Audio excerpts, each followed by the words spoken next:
அல்ஹம்துலில்லாஹ் எல்லா ஈத் ஆர்டர்ஸும் வந்து கரெக்டாக நல்லபடியாக முடிச்சு எடுத்துட்டேன். மறுநாள் எந்திக்கிறேன்னு சுத்தமாக என்னால் எந்திரிக்க முடியல. ஏன்னா அவ்வளோ பேக் பெயினாக இருந்தது. ஏன்னா இந்த ஹோல் டே ஃபுல்லாக ஸ்டிச் பண்ணது வந்து ரொம்ப பெயின் கொடுத்துருச்சு. அப்போ தான் எனக்கு தெரிஞ்சிச்சு, ஓகே நமக்கும் இனி வயசாகுது போல் அப்படின்னு. ஈத் ஆர்டர்ஸ் நிறையா இருந்ததுனால சுத்தமாக எங்களுக்கு வந்து ஸ்டிச் பண்ணுறதுக்கு எனக்கு டைமே கிடைக்கல.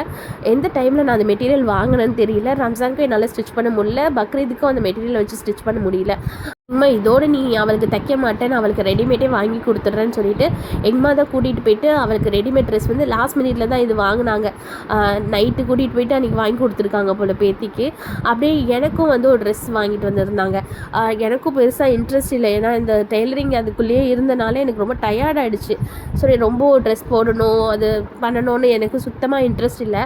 அம்மா லாஸ்ட்டில் இந்த காட்டன் ட்ரெஸ் ஒன்று வாங்கிட்டு வந்து கொடுத்துருந்தாங்க. அந்த சம்மருக்கு ரொம்பவே நல்லா இருந்தது.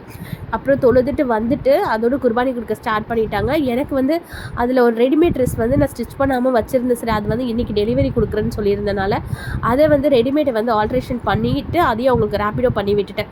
வீட்டு வேலையிலேயே அந்த டே ஃபுல்லாகவே அன்றைக்கி போன மாதிரி இருந்துச்சு. ஈவினிங் மேலே உட்காந்து என்கிட்ட கொஞ்சம் டிசைனர் மெட்டீரியல்ஸ் எல்லாமே வந்திருக்கு. இது எல்லாமே பார்த்திங்கன்னா நான் ஆஃபர் ப்ரைஸில் தான் வந்து நான் சேல்ஸ் பண்ணலான்னு இருக்கேன். ரொம்ப ரொம்ப தேங்க்ஸ். அந்த மேக்ஸி ட்ரெஸ் போட்டதுக்கு நிறைய ரெஸ்பான்ஸ் கிடச்சிச்சு. அது ஆல்மோஸ்ட் எல்லாமே சேல்ஸும் ஆகிடுச்சு. அதே மாதிரி இதுக்கும் நீங்கள் சப்போர்ட் கொடுப்பீங்கன்னு நினைக்கிறேன். இன்ஷால்லா